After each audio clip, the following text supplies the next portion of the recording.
দুষ্টু কোকিল ডাকে রে কোকো কোকো কোকো কো, মনে বাঁশি বাজে রে কোকো কোকো কোকো কো। হায় আল্লাহ, আমি আমার মাইয়াটারে লইয়া কি যে বিপদে আছি। আমার কাজে কামে একটু সাহায্য করে না। কোথায় যে কি আর টিকটক করতেছে আল্লাহ জানে। ওর বাজান মসজিদে ইমামতি করে, আর তার মাইয়া হয়েছে টিকটকার। মাইয়াটারে লইয়া যে এখন আমি কি করি? রেহেনা, রেহেনা, মারিয়া কই? ওরে তো বাসায় দেখতেছি না। মারিয়া আজ মাদ্রাসায় যাইব না? আসসালামু আলাইকুম। আপনি আমার জিজ্ঞাইতেছেন কে? আমি কি জানি আমনে মাইয়া মাদ্রাসায় যাইব না যাইব? এইটা তুমি কি কইলা রেহেনা? মাইয়া হইল তোমার, আমি কি তোমারে না জিগাইয়া পাশের বাড়ির ভাবিরে গিয়া জিগামু? তো কি কমু? আপনার মাইয়া আমার কথা শুনলে তো আপনি দেখেন গা গিয়া কোথাও গিয়া টিকটক করতেছে। কি কইলা রেহেনা? ও আবার গেছে টিকটক করতে? মাইয়াটা তো আমার মান সম্মান রাখলো না। আমি মসজিদের ইমামতি করি, সবাই আমারে কত সম্মান করে, আর এই মাইয়াটার জন্যে আমার সব মান সম্মানের 12টা বাইজা গেছে। রাস্তাঘাট যেখানে পায় সেইখানেই টিকটক শুরু কইরা দেয়। আমি এখন এই মাইয়ারে লইয়া কি করুম? তুমি কিছু কইতে পারো না রেহেনা? তা আপনি আমার কি করতে কন? আমি করে নিষেধ কম করছি, কিন্তু আমার কথা শুনছে সে। কতবার নিষেধ করছি, তুই এখন বড় হইছিস, তোর বিয়ে শাদী দেওয়া লাগবো, এখন আর টিকটক করতে যাইস না রে মা। কিন্তু কে শুনে কার কথা? আমার কথার কোনো পাত্তাই যায় না। দেখেন কে গিয়া বাড়ির পেছনে মনে হয় রাস্তার মধ্যে গিয়ে টিকটক করতেছে। যান গিয়া নিয়ে আসেন। এরপর নাসির হুজুর চলে গেল বাড়ির পেছনে তার মেয়ের খোঁজে, আর সেখানে তার মেয়ে মারিয়া ভাইরাল গানের সাথে টিকটক করছে। ফাগুন মাসে কাঁচা বাসে গুনগুনিয়ে ভ্রমর আসে, ফাগুন মাসে কাঁচা বাসে গুনগুনিয়ে ভ্রমর আসে, প্রেমের লাগে বুকটা করে আ আ উ, দুষ্টু কোকিল ডাকে রে কোকো কোকো কোকো কো, মনে বাঁশি বাজে রে কোকো কোকো কোকো কো। হাই সুবহানাল্লাহ, নাউজুবিল্লাহ নাউজুবিল্লাহ, এসব আমি কি দেখছি? ছি ছি ছি ছি ছি, এই মেয়েটা কে? এই মেয়েটা কি তোমরা চেনো? হ্যাঁ আপু জান, চিনি তো।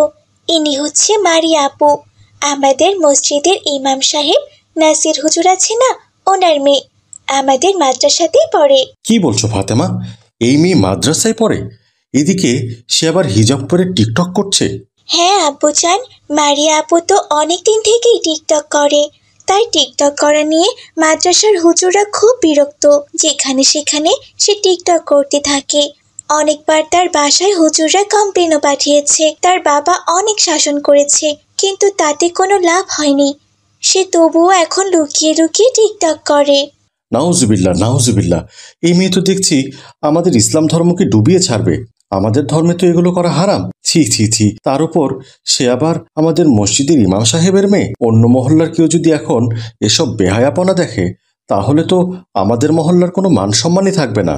এই যে মেয়ে, থামো থামো, এদিকে এসো দেখি। আসসালামু আলাইকুম। আরে কি হয়েছে আঙ্কেল, আপনি আমাকে থামালেন কেন? আমি সবেমাত্র চিত্রনায়ক শাকিব খানের তুফান সিনেমার ভাইরাল গানটা টিকটক করছিলাম, আর আপনি এসে মাঝখানে আমাকে থামিয়ে দিলেন। ওফো, দিলেন তো আমার টিকটকটার 12টা বাজিয়ে। এই মেয়ে চুপ করো, তোমার এসব বলতে লজ্জা করছে না? কিসের ভাইরাল গান? হ্যাঁ, আর তুমি এরকম হিজাব পরে মহল্লার ভেতর কি শুরু করেছো? তুমি টিকটক শুরু করেছো কেন? আরে আঙ্কেল, এসব আপনি আমাকে বলছেন? আমাকে এসব কথা বলে কোনো লাভ নেই। আপনি টিকটকের মর্ম কি জানেন বলুন তো? আমার টিকটকে কত মিলিয়ন ফলোয়ার আছে আপনি জানেন? 2 মিলিয়ন ফলোয়ার হয়েছে আমার।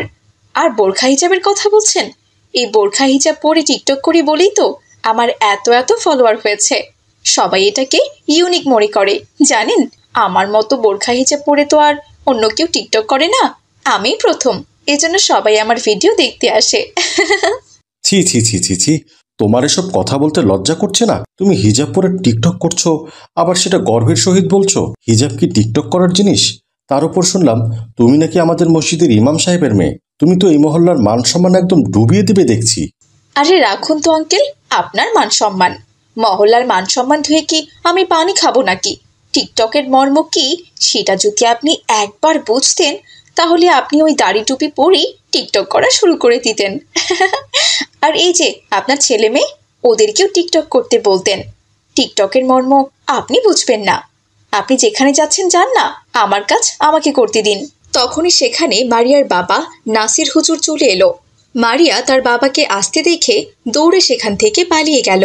ও মা গো, বাবা চলে এসেছে, এখানে আর থাকা যাবে না, তাড়াতাড়ি পালাই। ওই মারিয়া, দাঁড়া কইতাছি, দাঁড়া। তুই কোথায় পালাইতাছস? হ্যাঁ, আজকে তোরে আমি এই লাঠি দিয়া মাইরা তোর শরীরের সব চামড়া তুইলা নিমু। তুই আমার এই মহল্লায় আর মান সম্মান রাখতি না রে, যেখানে সেখানে টিকটক করস। হায় আল্লাহ, এই পাজি মাইয়াডারে নিয়ে আমি কই যামু, কি করমু? আসসালামু আলাইকুম নাসির হুজুর, এই মেয়েটা আপনার মেয়ে? ওয়ালাইকুম আসসালাম আব্দুর রহমান ভাই। আমি এই মাইয়ার হতভাগ্য বাবা, জানি ভাই। এমন আপনি আমারে এককারই কথা শুনাইবেন। শুধু আপনি কেন, যেই মেয়ের এই অবস্থা দেখব সেই আমারে অনেক কথা শুনাইব। কতদিন আমি এই মাইয়ারে বারণ করছি, বুঝাইছি টিকটক করিস না, টিকটক করিস না মা। আমি মসজিদের ইমামতি করি, আমার মান সম্মান থাকে না, কিন্তু কে কার কথা শুনে? আমি কোনো কাজে বাড়ি থেকে বের হইলেই এইখানে সেইখানে গিয়া টিকটক করতে থাকে। সেটাই তো দেখলাম হুজুর, আপনার মেয়েকে দেখে মনে হলো সে একটা অসুস্থ মেয়ে। কেমন অশ্লীল অঙ্গভঙ্গি আর লাফিয়ে লাফিয়ে টিকটক করছিল, তাও আবার হিজাব পরে। এটা কোনো কথা হুজুর? এ মেয়ে তো ইসলাম ধর্মকে মাটির সাথে মিশিয়ে দিচ্ছে। না না হুজুর, এমনটা চলতে দেয়া যায় না। আপনি খুবই দ্রুত একটা ব্যবস্থা নিন, তা না হলে এই মেয়ে শুধু আপনার না, আমাদের এই মহল্লার সবার মান সম্মান ডুবিয়ে ছাড়বে। কি যে কন না আব্দুর রহমান ভাই, আমি কি কম চেষ্টা করছি ওর এই টিকটক রোগ সারাইতে? কিন্তু কোনো কিছুতেই তো কোনো কাজ হইতাছে না ভাই। এখন আপনি কন, আমি এই মাইয়ার কি করুম? শুনুন হুজুর, আপনার মেয়ে তো বড় হয়ে গেছে, এক কাজ করুন, ওকে একটা বিয়ে দিয়ে দিন। আর এই মুহূর্তে ওর পড়াশোনার কোনো দরকার আছে বলে আমরা মনে করছি না। ভালো একটা হুজুর রকমের জামাই দেখে ওর বিয়ে দিয়ে দিন, দেখবেন জামাই ওকে কন্ট্রোলে নিয়ে আসবে। আস্তে আস্তে সংসারের ঝামেলায় এসব টিকটক করাও ছেড়ে দেবে। তা না হলে ও কিন্তু আপনার মান সম্মান রাখবে না, সেই সাথে এই মহল্লার অন্যদের মান সম্মানও রাখবে না। আব্দুর রহমান ভাই, আপনি তো ভালো কথা কইছেন, কিন্তু আমার এই টিকটকার মাইয়ারে কে বিয়া করবো কন? যদি শ্বশুর বাড়িতে গিয়াও টিকটক করে তখন তো আমার মান সম্মান শেষ হয়ে যাইব।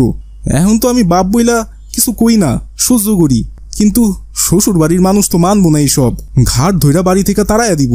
না না হুজুর, আমার বিশ্বাস ও শ্বশুর বাড়িতে গিয়ে এমন কিছুই করবে না। আমার হাতে একটা ভালো ছেলে আছে, মাদ্রাসার শিক্ষক, সে খুবই ভালো ছেলে। আমি চাচ্ছি আপনার মেয়ে যেহেতু দেখতে শুনতে ভালো, পড়াশোনাও মোটামুটি জানে, ওই ছেলের সাথে আপনার মেয়ের বিয়ে দিলে দেখবেন আস্তে আস্তে সবকিছুই ঠিক হয়ে গিয়েছে। আচ্ছা ঠিক আছে আব্দুর রহমান ভাই, আপনি ওই ছেলের সাথে বিয়ার ব্যবস্থা করেন, আমি ওর বিয়া করাই দিমু। আলহামদুলিল্লাহ হুজুর, আমি ওই ছেলেকে কালই আনার ব্যবস্থা করছি। আপনি এদিকে বিয়ের সমস্ত ব্যবস্থা করে ফেলুন। আমরা তাহলে আসি হুজুর। আসসালামু আলাইকুম। ওয়ালাইকুম আসসালাম। এরপর আব্দুর রহমান জাহিদ নামের একটি ছেলের সাথে মারিয়ার বিয়ের ব্যবস্থা করলো। যথারীতি সময়ে মারিয়ার সাথে জাহিদের বিয়ে হয়ে গেল। বিয়ে করে জাহিদ বউ নিয়ে তার নিজের বাড়িতে চলে গেল। আজ তাদের বাসর রাত। হ্যালো ভিউয়ার্স, আসসালামু আলাইকুম। দেখুন আপনারা আমি এখন কোথায় আছি। কি আমাকে বাসর ঘরে দেখতে সুন্দর লাগছে না? আরে এটা কি কমেন্টস করেছে? হ্যাঁ, এটা কি ফেক বাসর ঘর আপু? আরে গর্ধব, ফেক বাসর ঘর কেন হতে যাবে? হ্যাঁ, এটা আমার রিয়েল বাসর ঘর। রিয়েল, বুঝতে পেরেছো? টিকটক মারিয়া যেমন রিয়েল, আমার বাসর ঘরও তেমনি রিয়েল।